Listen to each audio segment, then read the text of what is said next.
ఈరోజు మీరు చూడండి, ఎవరైనా సరే ఎంత ధైర్యంగా ఉన్నా మన ఇంట్లో ఆడవాళ్ళ గురించి క్యారెక్టర్ అసాసినేషన్ చేస్తే కుంగిపోతాం.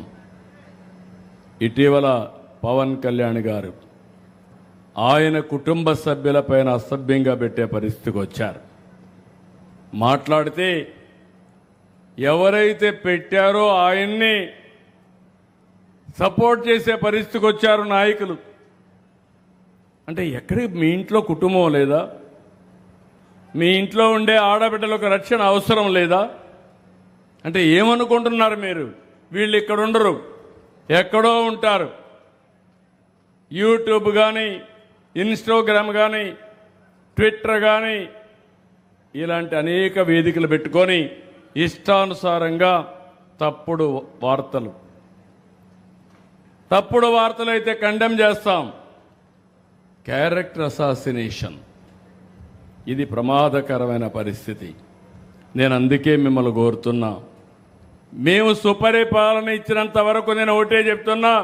ఈరోజు గోదావరి జిల్లాలో చూశాను, మొన్న ఎన్నికల్లో చూస్తే ఒక్కొక్క మెజారిటీ కళ్ళు అదిరే మెజారిటీ ఇచ్చారంటే అది మీకు ఈ కూటమి పైన ఉండే అభిమానం. ఎక్కడో స్టూడియోలు పెడతారు, ఎక్కడో కార్యాలయాలు పెడతారు. అలాంటి రాక్షస మూకకు కూడా సపోర్ట్ చేస్తామని వీళ్ళు మాట్లాడే పరిస్థితికి వస్తారు. వాళ్ళకు ఫైనాన్స్ చేస్తారు.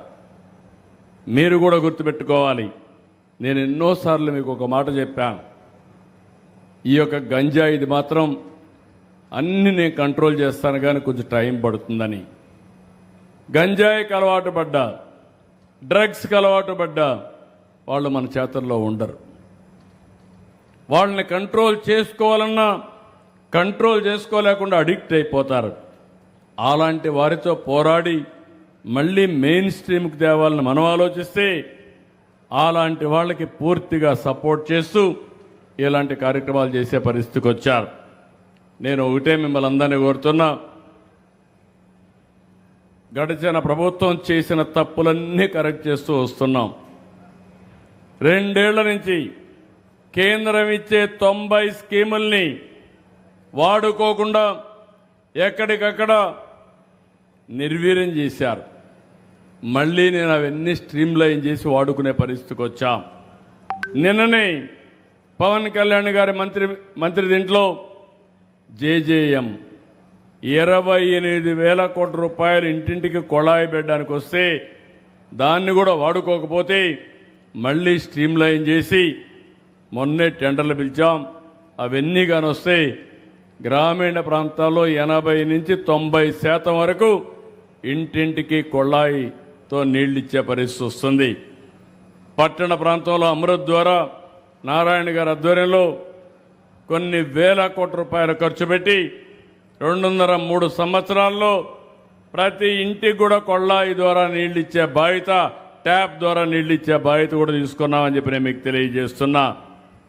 ఏదైతే ఈరోజు మీరు చూస్తే ఇన్సూరెన్స్, రైతులు కట్టవలసిన ఇన్సూరెన్స్ కూడా కట్టకపోతే ఈరోజు ఆ ఇన్సూరెన్స్ కూడా రెగ్యులరైజ్ చేశాం. జూలై 6, 2022 జీవో కూడా ఇష్యూ చేశాం. ఇంకొక పక్కన దీన్నన్నీ కూడా ఎప్పటికప్పుడు ప్రజల్లో కూడా అప్రమత్తం చేస్తున్నాం. ఈ సంవత్సరం రెండో విషయం కూడా మీరు గుర్తుపెట్టుకోవాలి, ఎల్నినో వచ్చింది, వాతావరణంలో మార్పు వచ్చాయి. ఒక భారతదేశంలో కాదు, ప్రపంచం మొత్తం వచ్చింది.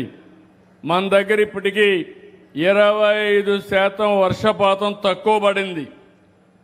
గోదావరి ఇప్పటి వరకు బ్రహ్మాండంగా ప్రవహించవలసిన గోదావరి నీళ్లు రాని పరిస్థితి. కృష్ణా ఇప్పటికే పరవళ్లు తొక్కవలసిన కృష్ణా నీళ్లు రాని పరిస్థితి. అంటే దీన్ని బట్టి మనం గుర్తుపెట్టుకోవాల్సింది, దేశంలో చాలా నదుల్లో ఈ సమస్య ఉంది. యూరోప్లో కూడా మామూలుగా ఐసు కురిసే ప్రాంతాల్లో 46-47 డిగ్రీల టెంపరేచర్కి వెళ్ళిపోయింది. వాళ్ళు రోడ్డు మీద నీళ్లు పెట్టే పరిస్థితికి వచ్చారు, చల్లబరిచే పరిస్థితికి వచ్చారు. అదే మరి ఎక్కడెక్కడ స్ప్రింక్లర్లు పెట్టే పరిస్థితికి వచ్చారు. టైర్లన్నీ కూడా కరిగిపోయే పరిస్థితికి వస్తున్నాయి. ఇంకో పక్క రైల్వే ట్రాక్ కూడా మెల్ట్ అయ్యే పరిస్థితికి వస్తూ ఉంది. ఇదంతా కూడా మన చేతుల్లో ఉంది.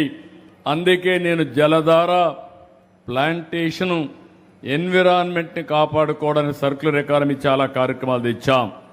ఇవన్నీ కూడా మీరు గుర్తుపెట్టుకొని ఎక్కడికక్కడ సపోర్ట్ చేయాల్సిన అవసరం ఉంది.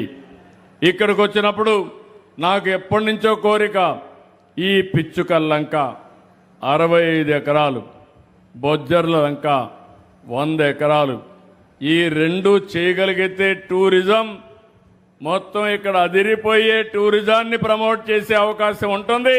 తప్పకుండా చేసే బాధ్యత తీసుకుంటాం.